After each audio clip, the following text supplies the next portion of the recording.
ኣብ ልዕሊ ሓደ ጽሕፈት ዘሎ ፎርማቲንግ ብኸመይ ኣገባብ ክንፈልጦ ንኽእል እያ ትብዛና ሕጂ ትምህርትና ንኣብነት ኣብዛ ጽሕፈት እዚኣ ንሪኣ ዘለና ብዙሕ ዓይነት ፎርማቲንግ ተኻይዱ ኣሎ ማለት ናይ ሕብሪ ምቅያር ናይ ፎንት ኣሎ ናይ ቦልድ ኮይና ላታ ጽሕፈት ኢታሊክ ኣለዋ ግሎው ኣለዋ ሪፍሌክሽን ኣለዋ ብዙሕ ነገራት ተኻይዱ ኣሎ ማለት ሕጂ ኣነ እዚኣ ጽሕፈት እዚኣ እንታይ እዩ ኣብ ልዕሊኣ ተኻይዱ ዘሎ እቲ ዓይነት ፎርማቲንግ ክፈልጥ ንሕዳደልየ ኣብዚኣ ሆም ትብል ይኣቱ እሞ ኣብዛ ሆም ትብል ምስ ኣተኹ ኣብዚ ስታይልስ ዝብል ሓደ ግሩፕ ኣሎ ሽሮ ኣፍታ ጎኒ ምስ ከድኩም እዚኣ ናይ ስታይልስ ትብል ድሮፕ ቦክስ ክትመፀኩም እያ ኣብዚኣ ክሊክ ትገብሩ ማለት እዩ ክሊክ ምስ ገበርኩም ከምዚ ዓይነት ዊንዶ ክትመፅ እያ ከምዚ ዓይነት ዊንዶ ምስ መፃትኩም እዛ ናይ ስታይልስ ትብል ዊንዶ ኣብዚ ታሕቲ ምስ ከድኩም ኣብዚኣ ስታይል ኢንስፔክተር ትብል ኦፕሽን ክትኣላትኩም ነዚኣ ክሊክ ትገብሩዋ ማለት እዩ ንዓ ክሊክ ምስ ገበርናያ እዚ ስታይል ኢንስፔክተር ዝብል ሓደ ካልእ ዊንዶ በዚ ክመፀና እዩ እዚ ምስ መፀና ኣብዛ ታሕቲ እንታይ ትብል ኣላትና ሪቪል ፎርማቲንግ ትብል ኦፕሽን ኣላ ትሪእዋ ኣለኹም ኣብዚኣ ክሊክ ምስ ገበርኩም ሕጂ ተወሳኺ ሓደ ዊንዶ ኣብዚ ሪቪል ፎርማቲንግ ዝብል መፂ ኣሎ ማለት እዩ ሕጂ ኣብዚኣ ኢና ሰሌክት ጌርና ዘለና ኣብዚ ሰሌክት ምስ ገበርና ሕጂ ናይዚ ፅሕፈት ሳምፕል ወሲዱ ብዚኦ ምፃልና ኣሎ ሕጂ ናይ ፅሕፈት እዚ ትናቱ ፎርማቲንግ እንታይ ይመስል ኣብዚ ኩሉ ብዝርዝር ኣምፂልኩም ኣሎ ንኣብነት ብፎንት ደረጃ ክንሪኦ ከለና እቲ ፎንት ተጠቂሙሉ ዘሎ ኮፐር ብላክ ዝበሃል ኣብዚ ትሪኦ ኣሎ ኮፐር ብላክ ዝበሃል ፎንት ተጠቂምና ከም ዘለና ሳይዙ 20 ፖይንትስ ምዃኑ ኣብዚ ይርኤና ኣሎ ቦልድ ኢታሊክ አንደርላይን ተገይሩሉ ከም ዘሎ ኣብዚ ይርኤና ኣሎ ኣብዚ እንድሕዳር ኢኹም ክትሪእዎ ትኽእሉ ኢኹም እቲ ፎንት ካለር ከዓ ዳርክ ብሉ ምዃኑ እቲ ሕብሪ ከዓ ኣብዚ ይርኤና ኣሎ እቲ ላንጉጅ ንጥቀመሉ ዘለና እንግሊሽ ምዃኑ ናይ ካራክተር ስፔሲንግ 18 ፖይንትስ ከም ዘለዎ ኢፌክትስ ከኣኒ ቴክስት ኣውትላይን ጌርናሉ ኢና ግሎው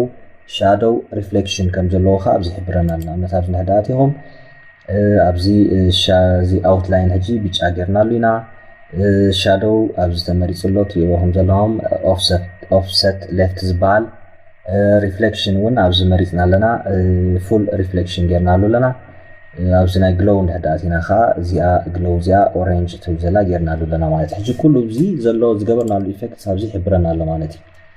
ካልእ ብደረጃ ፓራግራፍ እንድሕዳ ሪናዮ ድማ እቲ ኣላይመንት ድማ ሰንተር ኣላይመንት ካብ ዘሎ ዝፅሕፈት ኣብዚ ይርኤና ኣሎ ኣብዚ እንድሕዳ ሪኢኹሞ ሰንተር ኣላይመንት እዩ ዘሎ ሌቨል 1 ኢንደንቴሽን 0 እዩ ዘሎ ስፔሲንግ ኣውቶ እዩ ከም ዘሎ ኩሉ ይነግረካ ኣብዚ ሴክሽን እንድሕዳ እትኹም ከዓ እቲ ናይ ማርጅን ናይ መስመራት ከዓ ኣብዚ ይሕብረካ ማለት እዩ ሕጂ ኩሉ ናይ ሓደ ፅሕፈት እንታይ ዓይነት ፎርማቲንግ ከም ዝተኻየደ ኣብ ልዕሊኡ እንድሕዳ ክትሪኡ ደሊኹም ብከምዚ ጌርኩም ክትፈልጥዎ ትኽእሉ ኢኹም ማለት ንኣብነት ሓደ ሰብ ሓንቲ ዶክመንት ዝህበካ እሞ ብኣብኡ ዘሎ ናይ ኣርእስቲ ድዩ ዝተጠቀመሉ ፎንት እንታይ ይመስል እቲ ዓይነት ፎንት ስታይል ኩሉ እንታይ ይመስል እንድሕዳ ክትፈልጥ ደሊኻ ብከምዚ ጌርካ ሪቪል ክትገብሮ ትኽእል ሕጂ ንኣብነት ሪኦ ኣብዚ ፅሕፈት እዚ ከዓ እንድሕዳ ክሊክ ገይረ ናይዚ ከዓኒ ይሕብረኒ ማለት እዩ ትሪኦ ኣለኹም ኣብዚ መሪፅ ኣለኹ ናይዚ ኣባብ ትብል ዘላ ፅሕፈት ሲ እንታይ ዓይነት ፎንት ተጠቂመ ኣለኹ ኤሪያል 13 ፖይንት ሳይዝ ዘለዎ ብላክ ሕብሪ ከም ዘለዋ ኩሉ ኣብዚ ሓበሬታ ይህበኒ ማለት እዩ ሕጂ እዚኣ ንምንታይ ኣጠቕመና ናይ ሓደ ፅሕፈት ትናቱ ፎርማቲንግ ክንፈልጥ ምስ ንደሊ ብከምዚ ኣገባብ ጌርና ክንፈልጦ ንኽእል ኢና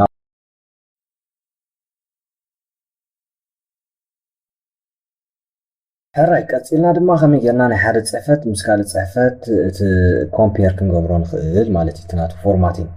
ንኣብነት ኣብዚ ሓንቲ ኣርእስቲ ላትኒ ኣብ ታሕቲ ካልሲ ኣብዚ ካልእ ኣርእስቲ ክገብር ኦኬ ንኣብነት ኤሪትሪያ ኢለ እዚ ክፅሕፍ እየ ሕጂ ኣብ መንጎ እዛ ኣርእስቲ እዚኣን ኣብ መንጎ እዛ ኣርእስቲ እዚኣን ዘሎ ፍልሊ ክንሪኦ ኢና ከምኡ ድማ ናይ እዚኣ ፎርማት ኣብ ልዕሊ እዚኣ ፎርማት ኣፕላይ ከም ዝገብር ከዓ ክንገብሮ ኢና ማለት እዩ ሕጂ ድሓን እዚ ከነጥፍኦ እሞ ከም ብሓድሽ ደጊመ ከሪአኩም እየ ሕጂ ኣብዚኣ ምስ ኣተና መጀመርታ ኣፍታ ሆም ትብል ንኣቱ ኢልና ቀፂልና ኣብዛ ስታይልስ ትብል ዳያሎግ ቦክስ ኣላ ኣብዚ እዚኣ ክንከፍታ ኢና ምስ ከፈትናያ ድሕሪኡ ኣብዚ እንታይ ትብል ኣላትና ስታይል ኢንስፔክተር ትብል ኦፕሽን ኣላትና ነዚኣ ክንከፍታ ኢና ምስ ከፈትናያ ቀፂልና ኣብዚ ሪቪል ፎርማቲንግ ዝብል ኦፕሽን ክፀንሐና እዩ ነዚ ንውልዖ ኣብዚ ክመፀና እዩ ብድሕሪኡ እዚኣ ታሕቲ ትሪእዋ ዘለኹም ኮምፔር ቱ ኣናዘር ሴሌክሽን ትብል ዘላ ኦፕሽን ነዚኣ ክሊክ ክንገብራ ኢና ክሊክ ምስ ገበርና ሕጂ ኣብዛ ካልአይቲ ኦፕሽን መሪፅና ነዚኣ ክንወስዳ ኢና ማለት እዩ ኣብ መንጎ እዚኣ ኢና ኮምፔር ንገብር ዘለና ስለዚ ተቐዳመይቲ ቴክስት እዚኣ እያ ተኻልአይቲ ቴክስት እዚኣ ምዃና ከዓኒ ኣብዚ ንሕብር ኣለና ማለት እዩ ስለዚህ ሕጂ ኣብዚ እንታይ ክመፀና ማለት እዩ እቲ ዘሎ ዲፈረንስ ኣብ መንጎ ክልቲአን ናይ ዘን ፅሕፈት ኣብዚ ብዝርዝር ተፃሒፉ ክመፀና እዩ ማለት እዩ ኦኬ ኣብዚ እናኣተና ከነንብቦ ክንሪኦ ንኽእል ኢና ሕጂ ናይዚኣ ፎርማት እዚኣ ናይ ዘላዕሊ ዘላ ኣብ ልዕሊ እዚኣ ክድገም ስለዝደለኹ ኣነ እንታይ ክገብር ኣብዛ ካልአይቲ ኣትየ ብዚኣ ድሮፕ ዳውን ቦክስ ኣላትኒ ነዚኣ ክሊክ ምስ ገበርክዋ ኣፕላይ ፎርማቲንግ ኦፍ ኦሪጂናል ሴሌክሽን ትብል ዘላ ነዚኣ ክሊክ ክገብራ እያ ይኹም ዓጂ ክሊክ ምስ ገበርክዋ እንታይ ትዕዘቡ ኣለኹም ልክዕ እታ ኤሪትሪያ ትብል ዘላ ዘ ሴም ፎርማቲንግ ናይዛ ቀዳመይቲ ወሲዳ ኣላ ማለት እዩ ሕጂ እዚኣ እታ ቀንዲ ክንሰርሓ ወይ ድማ ክንመሃራ ዝደለኹ ነገር እዚኣ እያ ማለት እዩ ሕጂ ኣብ ምንታይ ዝጠቕመና እንድሕዳ ኢልና ዝተፈላለየ ኣርእስቲ ይህልወኩም ሞ እቲ ኣርእስትኹም ከም ዝጥዕመኩም ጌርኩም ፅሒፍኩምዎ ነርኩም ክትኮኑ ትኽእሉ ኢኹም ማለት እዩ ስለዚ ሓደ ዓይነት ኣርእስቲ ምስ መረፅኩም ናይ ብምሉእ ኣርእስትኹም ኣብቲ መፅሓፍኩም ዘሎ ወይ ኣብቲ ዶክመንትኩም ዘሎ ተመሳሳሊ ክትገብሮ ምስ ትደሊ ብከምዚ ዓይነት ኣገባብ ክትጥቀሙ ትኽእሉ ኢኹም ሕጂ ትሪእዎ ኣለኹም ኩለን ኣብዚኣ ኣፕላይ ዝገበርናዮ ፎርማቲንግ ኣብዚኣ ኣውቶማቲካሊ ተደጊመን ኣለዋ ማለት እዩ ስቴፕ ባይ ስቴፕ ባዕልኻ ምስራሕ ገለ መለታት ኣየድልየካን እዩ ንምባል እዩ ማለት እዩ ሕጂ ካልእ ኣርእስቲ ተዘለወኩም ከዓኒ ብታሕቲ ከዓ ተመሳሳሊ መንገዲ መሪፅኩም ከዓ ከምኡ ክትገብሮ ትኽእሉ ኢኹም ማለት እዩ ንኣብነት ድሓን ኣብዚኣ ክንሪኣ ኢና ለሰይ እዚ ሕጂ ኣውቶማቲካሊ ባዕሉ ዘምፃልና ዘሎ ግን ካልእ ኣርእስቲ ዝተፃሓፈ ነይርኩም ተዝኸውን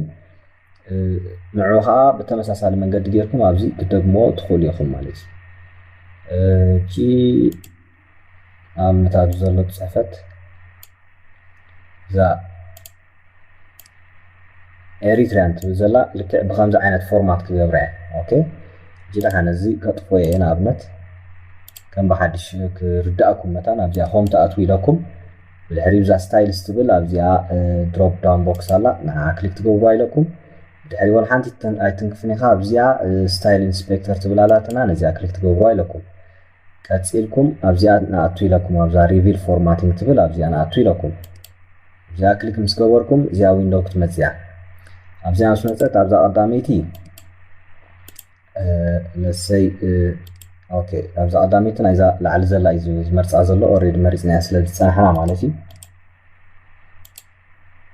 ኣብዛ ካልአይቲ ንመርፃ ድማኒ ነዛ ኤሪትሪያን ትብል ዘላ ነዚኣ ክንመርፃ ኢና ኢለኩም ብድሕሪኡ ኮምፔር ቱ ኣናዘር ሴሌክሽን ትብል ዘላ እዚኣ ቼክ ትገብርዋ ኦኬ ቼክ ምስ ገበርኩማ ብድሕሪኡ ኣብዚኣ ኣቲኹም ከዓ ኣፕላይ ፎርማቲንግ ኦፍ ኦሪጂናል ሴሌክሽን ትገብርዋ ኢለኩም ብድሕሪ ከምዛ ትሪእዋ ዘለኹም እታ ኤሪትሪያን ትብል ልክዕ ዘ ሴም ፎርማቲንግ ሒዛ መፅያ ኣላ ማለት እዩ ስለዚ እዚኣ እታ ክንሰርሓ ዝደለና ስለዚ ግድን ኣይኮነን ኣብ ኣርእስቲ ጥራይ ክትገብሮ ዋላ ኣብ ዝኾነ ፅሕፈት ክትገብሮ ከም ትኽእሉ የኸሪአኩም ደልየ ማለት እዩ እዚኣ ራይ